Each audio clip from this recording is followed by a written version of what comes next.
അള്ളാഹുവിന്റെ ഔലിയാക്കളുടെ ജാറങ്ങളിൽ വിവരം കെട്ട കമ്മിറ്റിക്കാര് നടത്തുന്ന തോന്നിവാസങ്ങളില്ലേ, അവിടെ ഹറാമായ വാദ്യമേളങ്ങൾ മുട്ടുന്നു. ഹറാമായ വാദ്യമേളങ്ങൾ മുട്ടിയിട്ട് പട്ടാമ്പിക്കാരേ, കൊണ്ടോട്ടിക്കാരേ, മണത്തലക്കാരേ, കാഞ്ഞിരമുറ്റത്തുകാരേ, ഞാൻ പലപ്പോഴും പല സ്ഥലങ്ങളിൽ നിന്നും പറഞ്ഞതുപോലെ ഇവിടെയും ഞാൻ നിങ്ങളോട് പറയട്ടെ, അല്ലാഹുവിന്റെ ഔലിയാക്കളെ മഖ്ബറ അദബ് കാണിക്കേണ്ട സ്ഥലമാണ്. അവിടെ അനാവശ്യമായ ഹറാമായ വാദ്യമേളങ്ങൾ മുട്ടാനുള്ള സ്ഥലമല്ല.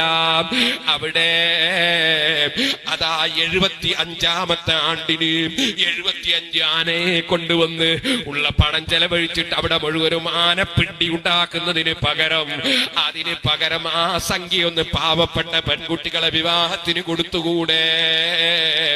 എന്തിനാണ് ഈ 75 ആന? അതുപോലെ തന്നെ ലക്ഷക്കണക്കിന് ഉറുപ്പികയുടെ സാധനങ്ങൾ പൊട്ടിച്ചിട്ട് അതേ തെറ്റായ രൂപത്തിൽ മഖ്ബറകളിൽ നിന്ന് ലക്ഷങ്ങൾ തീയാക്കി പൊട്ടിച്ച് നശിപ്പിക്കുന്നതിനെതിരെ ഈ പാവപ്പെട്ടവൻ പല സ്ഥലത്തും പറഞ്ഞതാണ്, ഇവിടെയും പറയുന്നു. എന്റെ മാന്യ മുസ്ലിം സഹോദരന്മാരെ, അതുപോലെ അന്യ സ്ത്രീയും പുരുഷന്മാരുമുള്ള നൃത്തങ്ങളും നാടകങ്ങളും അതുപോലെ ഗാനമേളകളും എത്രയെത്ര സ്ഥലങ്ങളിലാണ് നടക്കുന്നത്. എന്റെ അടുക്കൽ ഏത് ഉറൂസുകാരൻ വന്നാലും ഏത് നേർച്ച കമ്മിറ്റിക്കാരൻ വന്നാലും അവിടെ അനാവശ്യമുണ്ടോ ഇല്ലേ എന്ന് ചോദിച്ചിട്ട് ഇല്ലെന്ന് ഉറപ്പായാലല്ലാതെ ഞാൻ മനഃപൂർവ്വം ഒരു ഉറൂസിനും പോകാറില്ല. അതേ സമയത്ത് അല്ലാഹുവിന്റെ ഔലിയാക്കളെ മഖ്ബറയിൽ വഅദ് പറയൽ വേണം.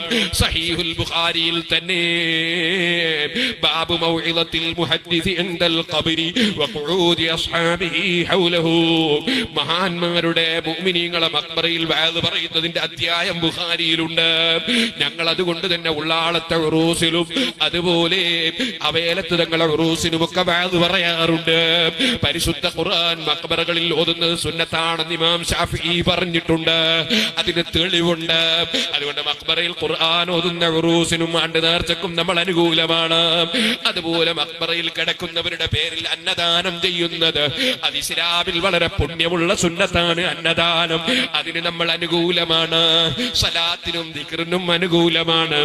ആണും പെണ്ണും ഇടകലർന്നുള്ള ഗാനമേളകളും അല്ലാത്ത സംഗതികളും തെറ്റായ കാര്യങ്ങളെ മുഴുവനും എവിടെയും ശക്തിയുക്തം എതിർത്തിട്ടുണ്ട്. ഇവിടെയും എതിർക്കുന്നു. മരിക്കുന്നത് വരെ എതിർക്കുകയും ചെയ്യും. അവിടെ ആളുകളെ നോക്കാറില്ല, കമ്മിറ്റിക്കാരെ നോക്കാറില്ല.